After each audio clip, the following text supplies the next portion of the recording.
Let's start with something we all experience, but rarely talk about honestly: fear. Fear of failure, fear of rejection, fear of change, and sometimes, believe it or not, fear of success. Sound familiar? Here's the thing: most of us were taught to avoid fear, to push it down, run from it, or wait for it to disappear before we take action. But what if we've been looking at fear all wrong? Psychologist Susan Jeffers offers a bold perspective in her groundbreaking book, Feel the Fear and Do It Anyway.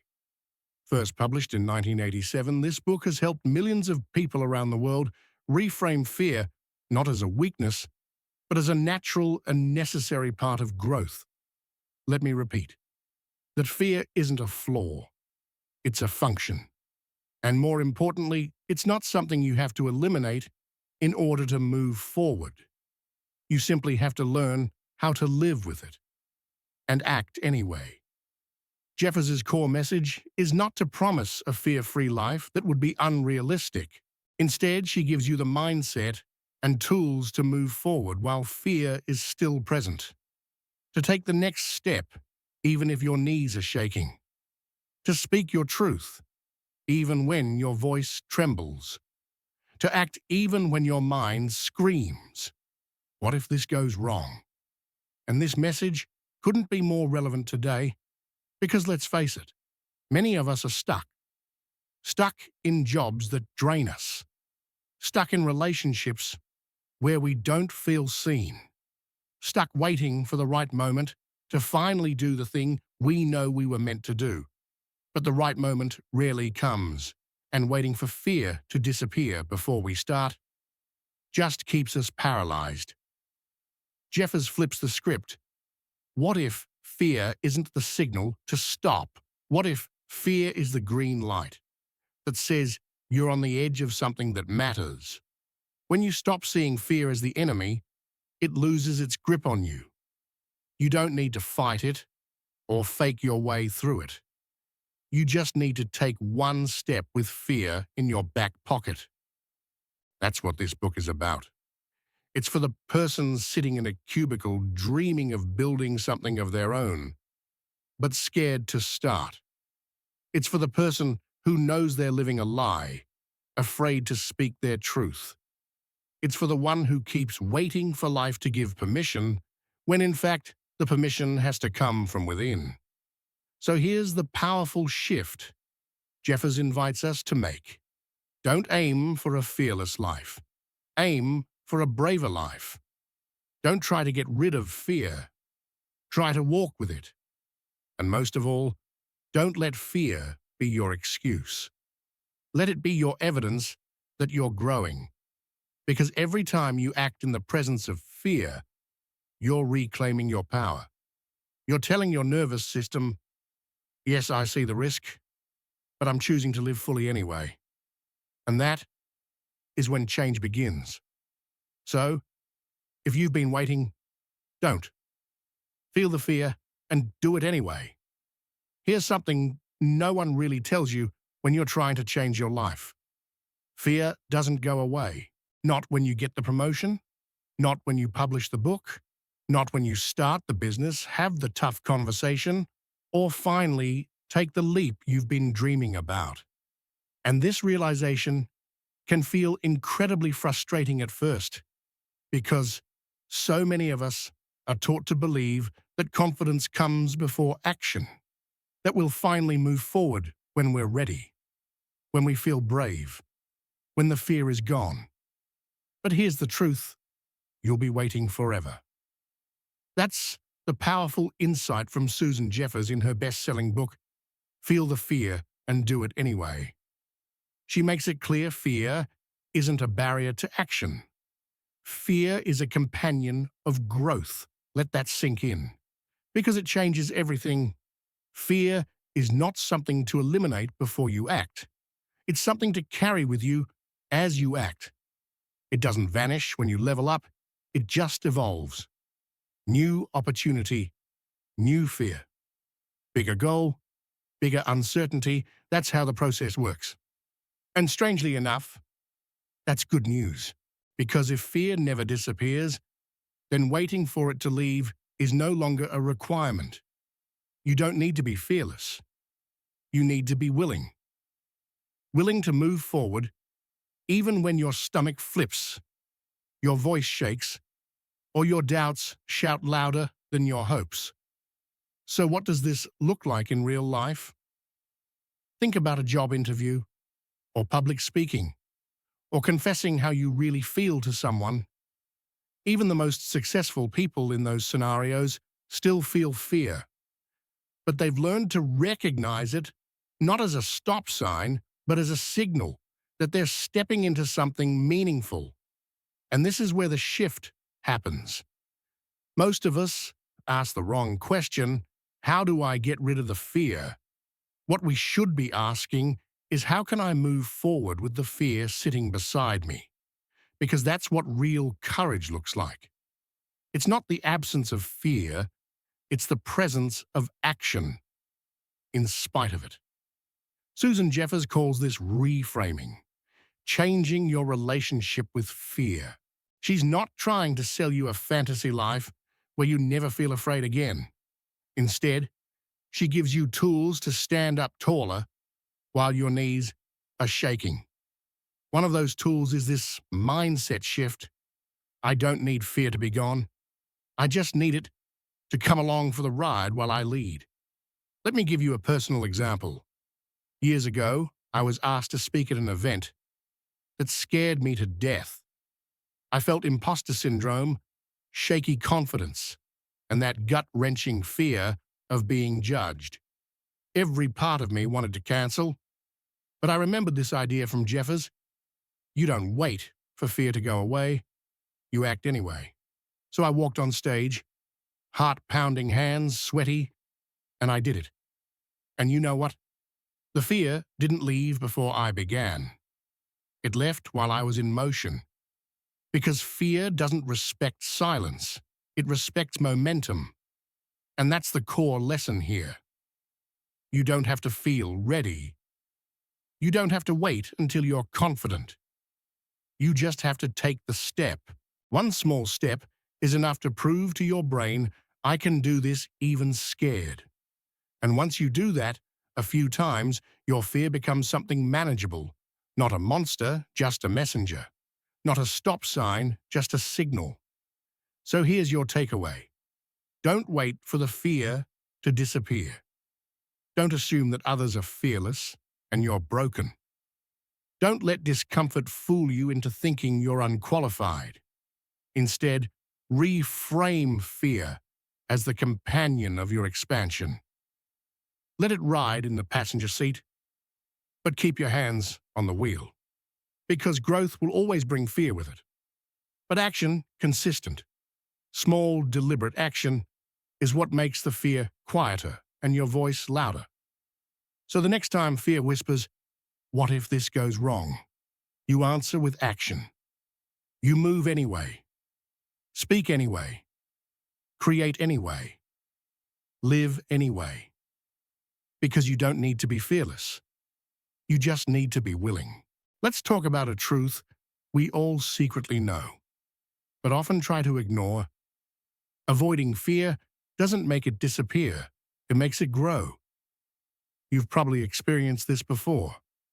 Maybe you avoided having a hard conversation, and the anxiety just kept building. Or you kept putting off a project because of self-doubt, and suddenly it felt 10 times harder to start. That's the thing about fear. The more you dodge it, the more it expands. This is one of the most profound lessons from Susan Jeffers' classic book, Feel the Fear and Do It. Anyway, a lesson that sounds simple, but carries life-changing weight. The only way out is through. Avoidance feels safe in the short term. It gives you a false sense of comfort of control. But over time, it quietly erodes your confidence. It feeds the story in your mind that says, I can't handle this. And the longer you avoid, the more intimidating the thing becomes. Not because it got worse, but because you gave fear the time and space to magnify. So what's the alternative? You move toward it. You face it. You walk through. Jeffers puts it bluntly, action is the antidote to fear. Not thinking about action, not talking about it, but actually doing the thing, even if you do it scared. Let's take a simple example. Public speaking. You're terrified to speak in front of people, so you avoid it. You pass up opportunities. You tell yourself it's just not your thing. But deep down, you know it's something you want or even need to get better at. Now imagine this. Instead, you take a small step. Maybe you speak at a meeting with 5 co-workers. Maybe you volunteer to introduce someone at an event. It's uncomfortable, but you survive. And then you do it again. Each time, your brain learns something new. I didn't die. It wasn't perfect, but I handled it. I'm more capable than I thought. And that's the magic of repetition. Every time you face what scares you, the fear shrinks a little. Every time you avoid it, it grows. This is why Jeffers says that courage isn't something you're born with. It's something you build. And how do you build it? By exposing yourself again and again to the thing that scares you until fear no longer owns the narrative. Let's be clear. This doesn't mean throwing yourself into terrifying situations with no preparation. It means taking small intentional steps toward your fear. Micro movements that build momentum. Progress over perfection. And here's the beautiful irony. The things you fear the most usually hold the keys to the life you want. Fear points to expansion. It shows you where your next level begins. So instead of asking, how do I get rid of this fear? Ask, what small step can I take through it? Maybe you've been putting off starting a creative project because you're afraid it won't be good enough. Start it anyway. Give yourself permission to create something imperfect. Maybe you've been avoiding setting boundaries because you fear confrontation. Practice saying one honest sentence calmly and clearly. Maybe you fear rejection, so you never initiate relationships, pitches, or opportunities. Send one email. Start one conversation. Because the truth is, your fear won't dissolve in theory. It dissolves in motion. Each action, no matter how small, is like turning on a light in a dark room.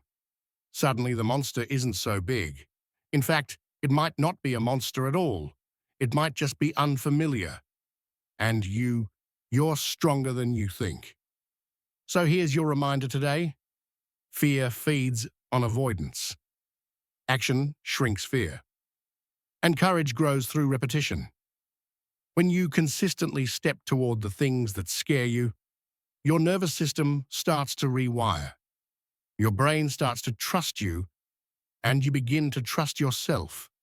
This is how you shift from feeling stuck to becoming someone in motion, from waiting for confidence to building it with every small, brave act.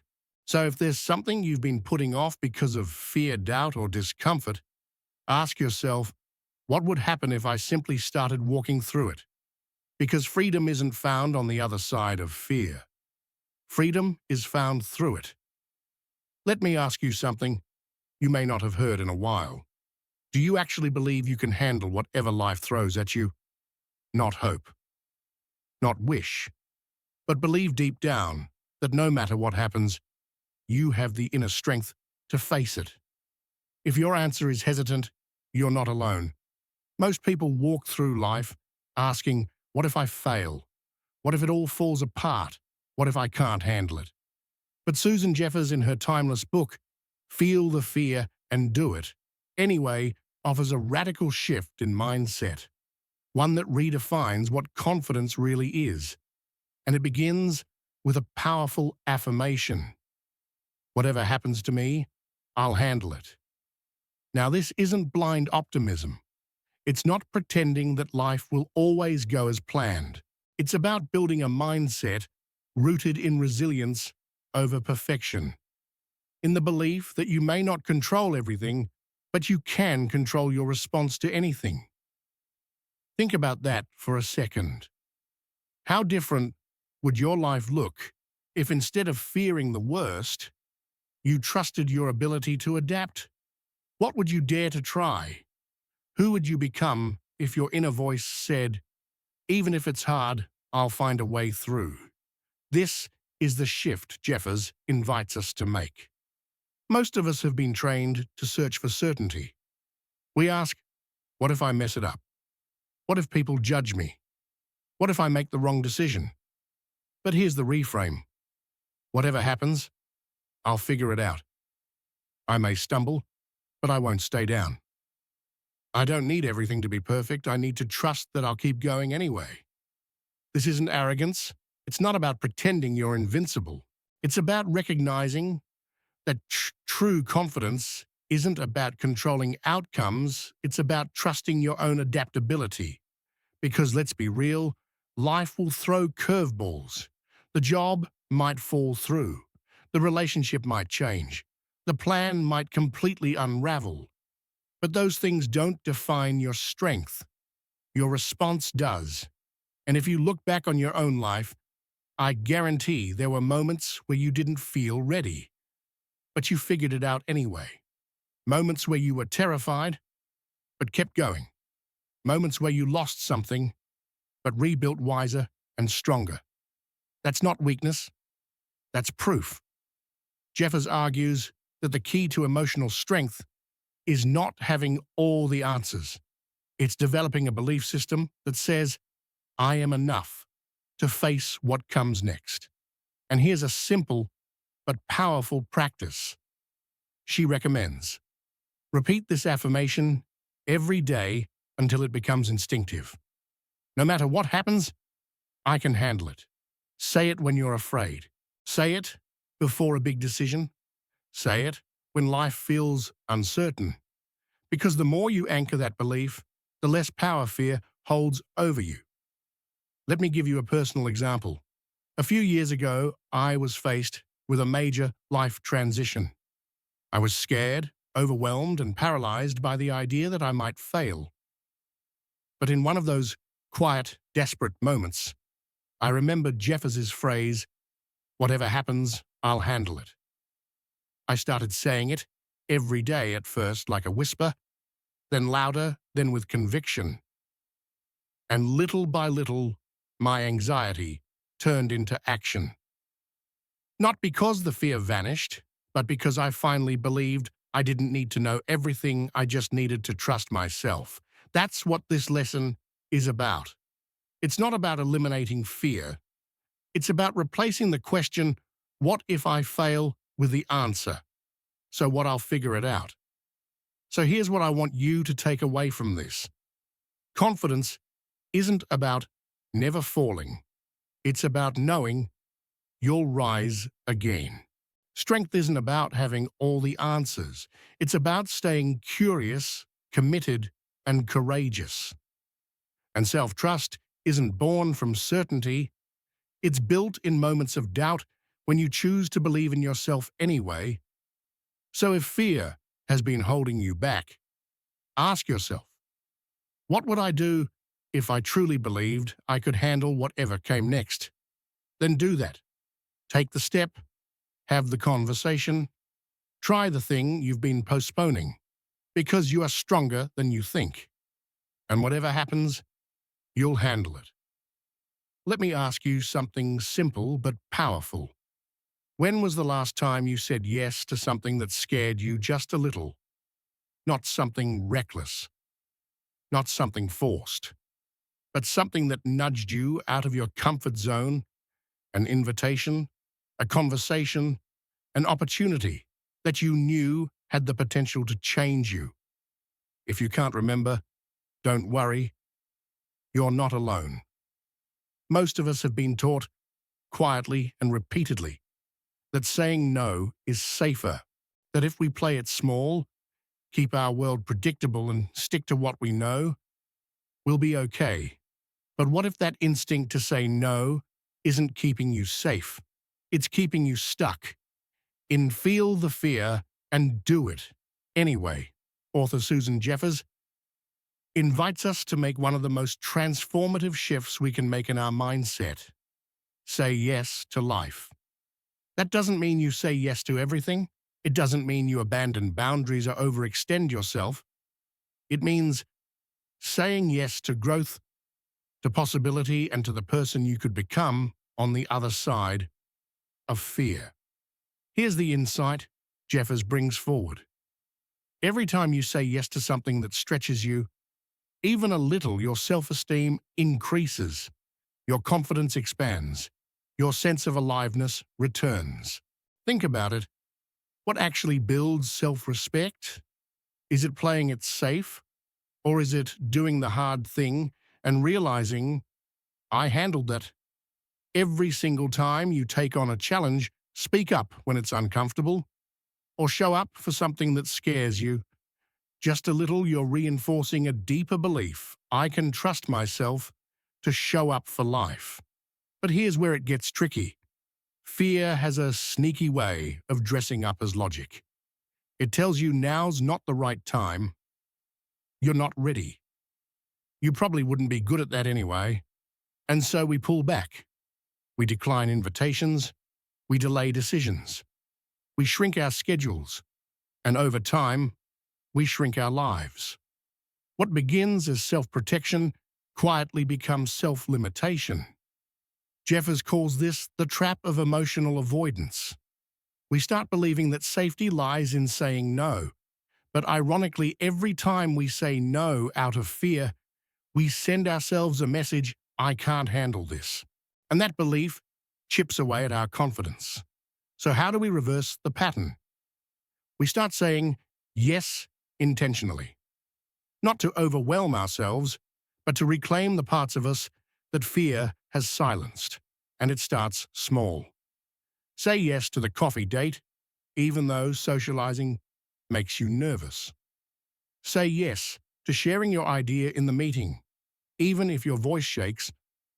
Say yes to the class, the hike, the volunteer role, even if you feel like a beginner. Because confidence doesn't come before action, it comes after it. You don't wait until you feel ready. You build readiness by doing. And the beautiful thing is this shift is cumulative. The more you say yes to life, the more life starts saying yes back to you. More connections, more clarity, more inner strength. Let me share something personal. There was a time I was invited to co-host a live event, something I had zero experience with. My instinct, say no. It felt safer, but something in me whispered, what if this is the next step? I said yes. I was nervous. I stumbled over words, but I showed up. And what I gained, confidence, connection, new direction, was worth every second of discomfort. That moment became a turning point. Not because it was perfect, but because I said yes and proved to myself that I could grow through it. That's what this lesson is about. So here's your takeaway. Saying yes isn't about being fearless. It's about being willing. Saying yes builds self-trust step by step. And every time you choose expansion over contraction, you reshape who you believe yourself to be. So ask yourself, what's one thing you've been saying no to out of fear, not truth? And what would happen if you just said yes? Because every yes is a vote for the future you want. Every yes is an act of self-respect. And every yes brings you one step closer to the life you were meant to live. So today, say yes to the discomfort. Yes to the opportunity. Yes to life. And let it meet you in ways you never imagined. Let's be honest. Life isn't always fair. Things happen that you didn't choose, didn't see coming, and maybe didn't deserve. We've all been there. You lose a job you worked hard for. Someone you trusted breaks your heart. Life throws you curveballs. and suddenly you feel like you're spinning without a say in any of it. And in those moments, it's so tempting to fall into one of the most dangerous emotional traps out there, the victim mindset. But here's the hard truth. While you may not control what happens to you, you always control how you respond. And that's where your power begins. This is one of the core messages in Susan Jeffers' Feel the Fear and Do It Anyway. Taking responsibility doesn't mean blaming yourself. It means reclaiming your power to choose. Let's break that down.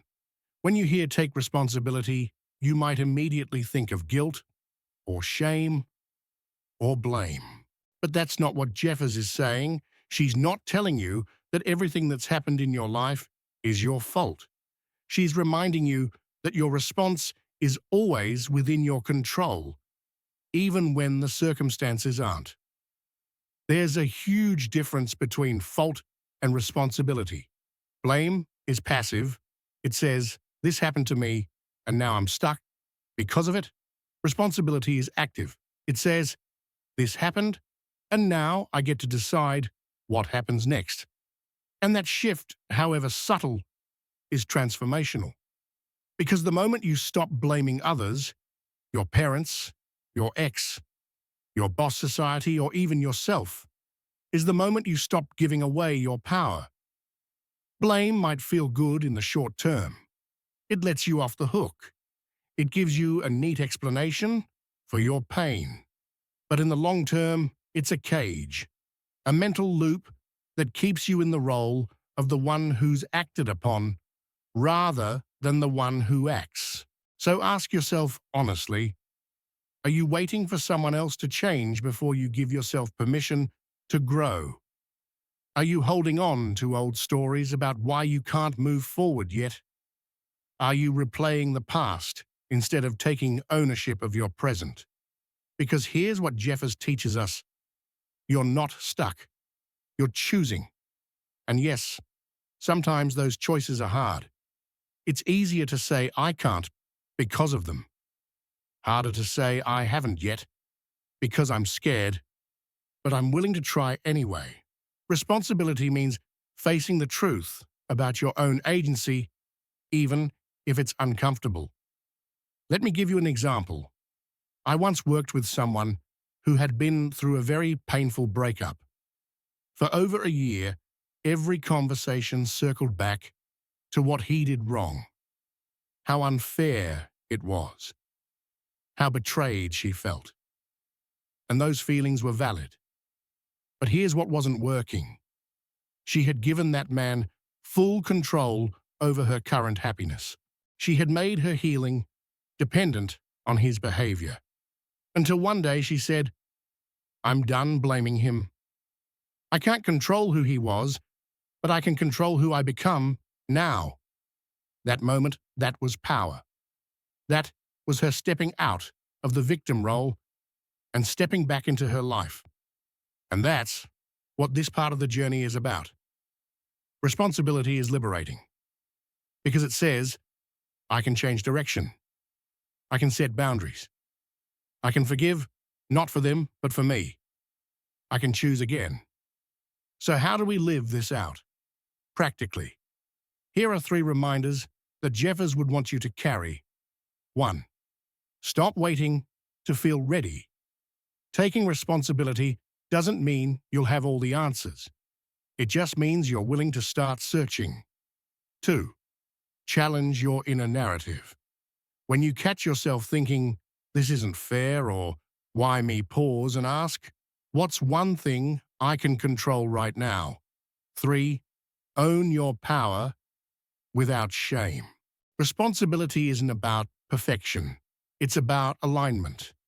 You're allowed to make mistakes and still choose to grow forward. And if you're wondering, but what if it really wasn't my fault? Let me offer this. You can absolutely acknowledge pain, injustice, and harm without becoming defined by them. You're allowed to feel deeply and still rise with intention. You're allowed to grieve and still choose growth. because your story isn't over. And you are not a passive character, you are the author. So the next time you feel tempted to say, I can't, because of them, pause and ask. Instead, what can I do, starting right now with what I do have control over, because you're not trapped. You're just one courageous decision away from a new path. And that path starts with reclaiming your voice, your choices, and your power. Let me ask you something that might hit close to home. What's the story you tell yourself when things start to feel uncertain? Is it something like, I always mess things up. This probably won't work. I'm not ready. If that sounds familiar, you're not alone. Because here's the truth. Most of our fear isn't created by the situation itself. It's created by our thoughts about the situation. And Susan Jeffers, in Feel the Fear and Do It Anyway, brings this message home in one powerful idea. You are the gatekeeper of your mind, and what you allow in shapes everything. Let's break that down. Negative thoughts don't just make you feel bad, they actively amplify fear. They distort your view of reality, make the challenge look bigger than it is, and your ability to handle it look smaller than it actually is. You might start with a simple fear. What if I fail? But before you know it, your mind has built an entire story around that question. Everyone will see me fail. I'll lose everything.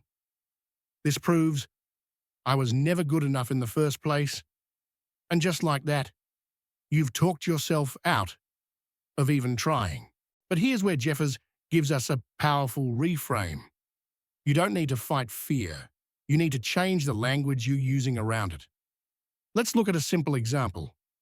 Negative thought. What if I fail? Positive reframe. I trust myself to figure it out. See the shift. The fear doesn't disappear. But now, instead of spiraling, you're grounded. Instead of being paralyzed, you're prepared. It's a mindset shift that moves you from panic into possibility. And no, this isn't about lying to yourself or ignoring reality. It's about choosing the thoughts that support courage, not the ones that feed fear. Because the truth is, your thoughts are not facts. They're habits.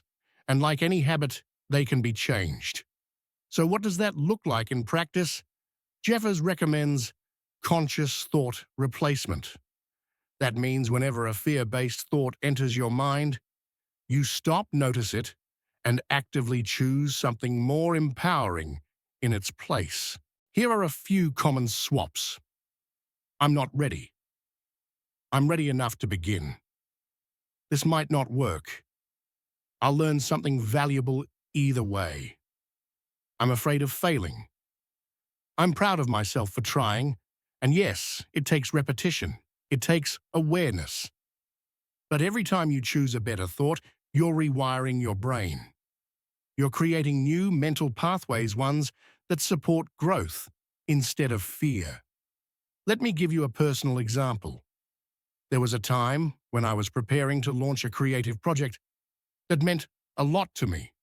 But every time I sat down to work on it, that voice would creep in. Who do you think you are? What if no one likes this? And for weeks, that voice won. Until one day, I caught myself. I literally stopped, took a breath and said out loud, I'm allowed to create. My voice matters, even if it's imperfect. That one thought didn't erase the fear, but it gave me just enough space to keep going. And that momentum, it changed everything. So I'll ask you now, what's one recurring negative thought you've been listening to lately?